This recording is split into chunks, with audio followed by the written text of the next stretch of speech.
అభయముద్ర అండి.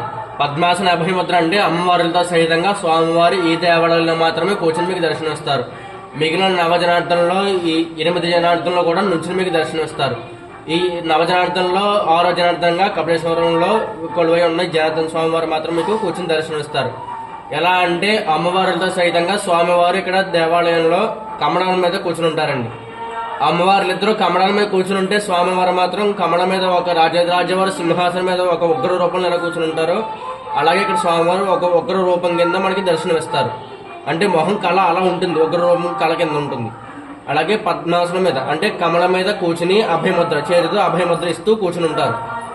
అలాగే కింద ఈ వరకు కూడా భూపర్యంతం పైన శిఖరం వరకు కూడా అంతా కూడా ఏకశిల రాజు గుడి అండి. ఇదంతా కూడా కొండరాజు చెక్కబడిన గుడి అండి. పైన శిఖరం కూడా మీరు చూసినట్లయితే పైన శిఖరం కూడా చెక్కబడి ఉంటుంది, కొండరాజు చెక్కబడి ఉంటుంది.